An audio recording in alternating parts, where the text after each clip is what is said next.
રાજ્યની અંદર જેમ જેમ ચૂંટણી નજીક આવતી જોવા મળી રહી છે તેમ તેમ ગુજરાતનું વાતાવરણ અને રાજકારણ ગરમાયેલું જોવા મળ્યું છે। મતદાનના એક દિવસ પૂર્વ જ ભાજપના તાલુકા પંચાયતના સદસ્યનું રાજીનામું આપવામાં આવ્યું છે।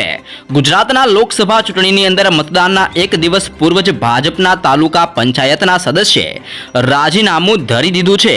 વડોદરાની અંદર અણગઢ તાલુકાના પંચાયત સદસ્ય રાજેન્દ્રસિંહ ગોહિલે પરસોત્તમ રૂપાલાના વાણી વિલાસ તેમજ અણગઢના યુવાનોને પોલીસ દ્વારા ઢોર માર મારવા મામલે રાજીનામું આપતા રાજકારણ ગરમાયેલું જોવા મળ્યું છે। અને પ્રાપ્ત માહિતી અનુસાર વડોદરાની અંદર અણગઢના તાલુકા પંચાયતના નંદેસરી સીટના સદસ્યએ ભાજપની તાનાશાહીથી કંટાળીને તમામ હોદ્દા ઉપરથી રાજીનામું આપી દેતા ભારે ખળભળાટ મચી ચૂક્યો છે।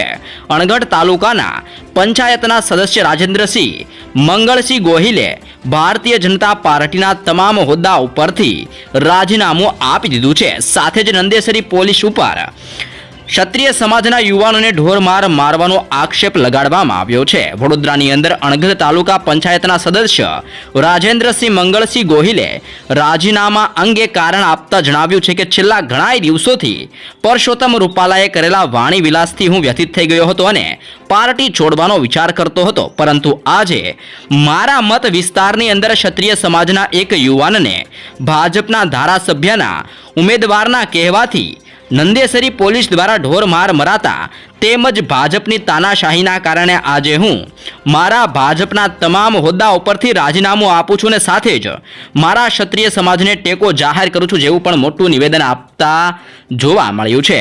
ચૂંટણી પહેલા હાલ ગુજરાતની અંદર માહોલ ગરમાયેલો જોવા મળી રહ્યો છે અને અનેક જિલ્લા ઉપરથી ક્યાંક રાજીનામા તો ક્યાંક વિરોધ પ્રદર્શન પણ થતું અત્યારે જોવા